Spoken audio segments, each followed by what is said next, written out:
റംസാൻ മൊഴികൾ തയ്യാറാക്കി അവതരിപ്പിക്കുന്നത് PAM അബ്ദുൽ ഖാദർ.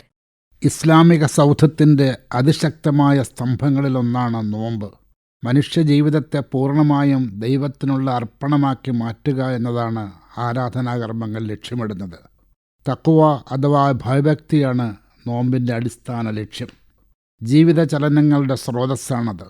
ജീവിത വ്യവഹാരങ്ങളെയെല്ലാം നിയന്ത്രിക്കുന്നതും ചലിപ്പിക്കുന്നതും ദൈവഭക്തിയാണ്.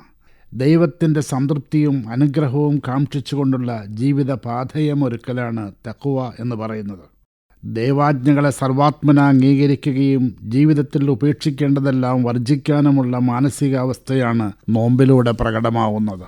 പ്രഭാതം മുതൽ പ്രദോഷം വരെ ഭക്ഷണപാനീയങ്ങൾ ഉപേക്ഷിക്കലാണ് ഇതിൽ പ്രധാനം. അങ്ങേയറ്റം രുചികരമായ ഭക്ഷണപാനീയങ്ങൾ കൺമുമ്പിൽ കണ്ടാലും അത് ഭക്ഷിക്കാനോ കുടിക്കാനോ തുനിയാതെ അതിൽ നിന്നെല്ലാം വിട്ടുമാറി നിൽക്കുക എന്നത് ത്യാഗനിർഭരമായ ഒരു മാനസികാവസ്ഥയുടെ ഫലമാണ്. ദൈവഭക്തിയുടെ മാസ്മരികത ഒന്നുകൊണ്ട് മാത്രമാണ് ഈ നിരാസവും നിരാകരണവും സാധിക്കുന്നത്. മനുഷ്യനിൽ ഇച്ഛാശക്തി ഊട്ടിയുറപ്പിക്കുന്നതിനുള്ള പരിശീലനമാണ് നോമ്പിലൂടെ നേടിയെടുക്കുന്നത്.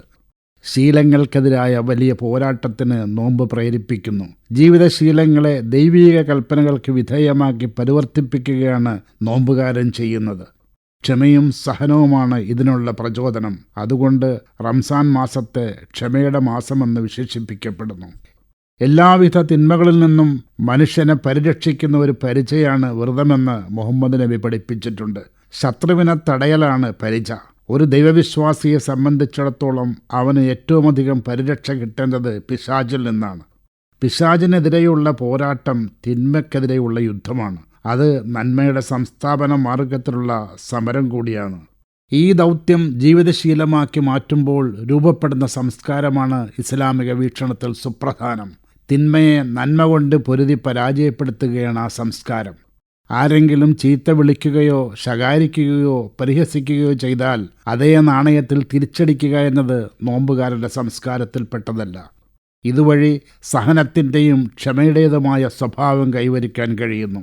അതോടൊപ്പം ശാന്തതയും സ്വസ്ഥതയും കളിയാടുകയും സമാധാനദായകമായ സാമൂഹിക അന്തരീക്ഷം നിലവിൽ വരികയും ചെയ്യും. ഒരു ഉത്തമ വ്യക്തിയെയും സമൂഹത്തെയും വാർത്തെടുക്കാൻ അനിവാര്യമായ നിരവധി നിഷ്കർഷകൾ നോമ്പുകാരൻ പാലിക്കേണ്ടതുണ്ട്. അനാവശ്യങ്ങളിൽ നിന്നും അശ്ലീലതകളിൽ നിന്നും വിട്ടുനിൽക്കുക, കളവ്, ചതി, വ്യാജം, പരദൂഷണം, ഏഷണി, ദുസ്വഭാവം തുടങ്ങിയവയിൽ നിന്നൊക്കെ അകലം പാലിക്കുക. ഇതെല്ലാം നോമ്പുകാരന് നിർബന്ധമാണ്. ഇത്തരം ദുർഗുണങ്ങൾ തീ വിറകിനെ തിന്നുന്ന പോലെ മനുഷ്യനുള്ള നന്മകളെ നശിപ്പിച്ചു കളയുന്നതാണ്. ആത്മീയോത്കർഷം പ്രദാനം ചെയ്യുന്നതാണ് റംസാൻ ദിനരാത്രങ്ങൾ. 1000 മാസത്തേക്കാൾ ശ്രേഷ്ഠമെന്ന് വിശേഷിപ്പിക്കപ്പെട്ട ഈ മാസം ഖുർആന്റെ അവതരണം കൊണ്ട് അനുഗ്രഹീതമായ മാസം കൂടിയാണ്.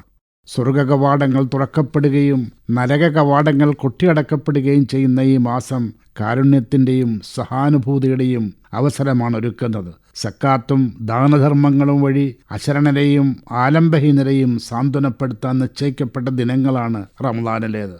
മനുഷ്യ സമൂഹത്തോടുള്ള കളങ്കമില്ലാത്ത ഗുണകാംക്ഷ ജീവിതത്തിലുടനീളം നിഴലിക്കണമെന്നാണ് ഇസ്ലാം ആവശ്യപ്പെടുന്നത്.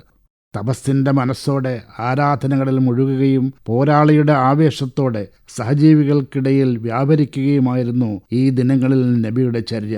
ഒരു ഉത്തമ സമൂഹത്തിൻ്റെ പുനഃസൃഷ്ടിയാണ് നോമ്പിലൂടെ സാധിച്ചെടുക്കുന്നത്. അതാണ് നോമ്പിൻ്റെ നിർമ്മാണപരത. അതോടൊപ്പം എല്ലാവിധ തിന്മകളുടെയും പൈശാചികതയുടെയും സംഹാരം കൂടിയാണ് നോമ്പ് ലക്ഷ്യമിടുന്നത്. റംസാൻ മൊഴികൾ തയ്യാറാക്കി അവതരിപ്പിച്ചത് PAM അബ്ദുൽ ഖാദർ.